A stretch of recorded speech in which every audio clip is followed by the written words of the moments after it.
Het memorandum is eigenlijk een pleidooi voor modernisering, voor efficiënt bestuur. De titel zegt het eigenlijk zelf. En die modernisering die is eigenlijk gebaseerd op een bestuursovereenkomst. En die bestuursovereenkomst is eigenlijk een contract tussen enerzijds de overheid en anderzijds de instelling zelf. Met de bedoeling een aantal opdrachten op een duidelijke manier vast te leggen. Met normen, met indicatoren, middelen. En eigenlijk is dat ik zou nou zeggen, een breuk met het verleden, want de klassieke gezagsverhouding wordt eigenlijk vervangen door een contractuele gezagsverhouding. Dus eigenlijk sluit men een contract tussen twee partijen met bepaalde afspraken, verbintenissen. En dat is eigenlijk toch wel innoverend in het landschap van de sociale zekerheid. Er is een hele tijd gegaan tussen het overhandigen van het memorandum, dus in 1990 aan de regering, en uiteindelijk het koninklijk besluit van 1993 op de responsabilisering. Nu, overtuigen is niet altijd evident, om de reden dat het hier gaat toch over een innovatie. Het is toch wel vernieuwend, met een ander bestuursmodel. En er is dus wel enige tijd over gegaan om eigenlijk de regering te overtuigen.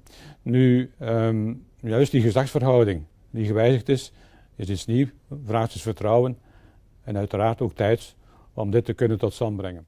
En général, s'il n'y avait pas l'idée de responsabilisation, l'idée de fixer des objectifs précis pour la durée d'un contrat d'administration, la modernisation des institutions n'aurait jamais eu lieu en fait.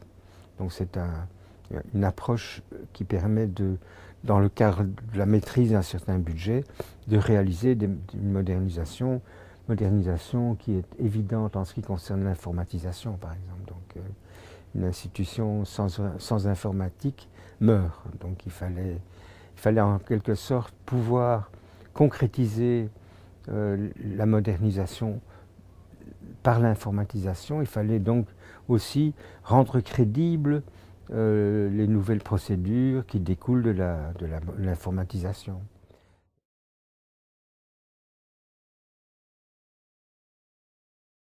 La gestion paritaire, c'est faire en sorte que dans l'organe de direction d'une institution, on parle ici d'institution publique, c'est faire en sorte que dans l'organe de gestion d'une institution, on appelle en sécurité sociale cela un comité de gestion, ce sera un conseil d'administration dans le privé, c'est l'équivalent.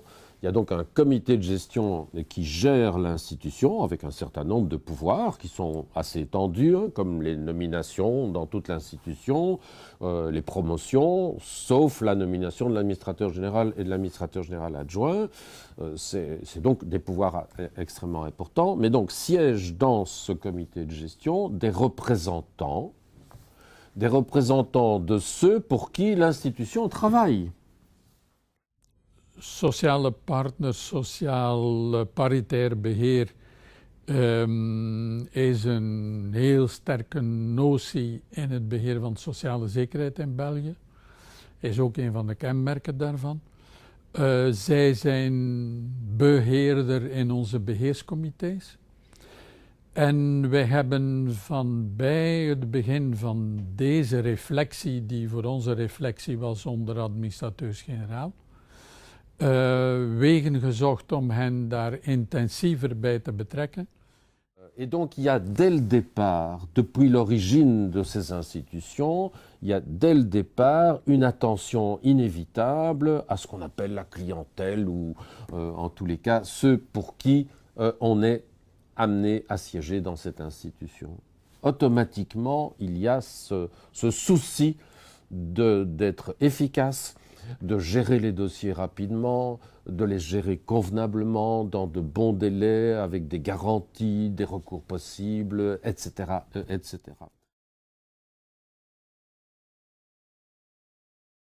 Le maître mot pour convaincre, c'est la négociation.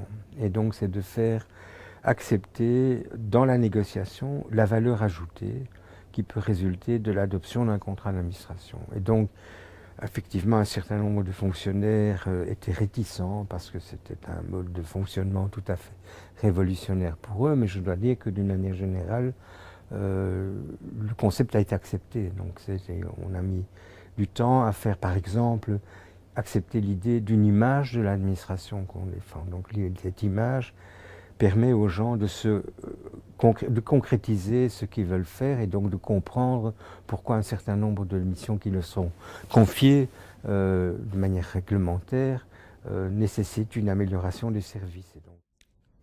De medewerkers waren uiteraard niet betrokken in de hele eerste instantie van de reflectie van dit document, zijnde het memorandum. Zijn we wel naar de medewerkers gegaan, bijvoorbeeld praktisch voor de Rijksdienst voor Kinderbijslag, en ben ik begonnen met een uiteenzetting aan het heel personeel van wat men toen niveau 1 noemde, niveau A nu. De medewerkers van dat niveau. Nadien zijn we in een projectgroep gestart al in 1992 om dat ook praktisch uit te werken.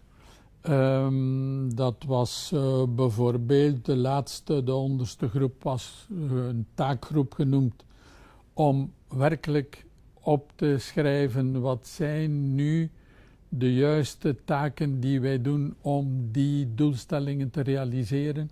Welke doelstellingen zouden we kunnen hebben?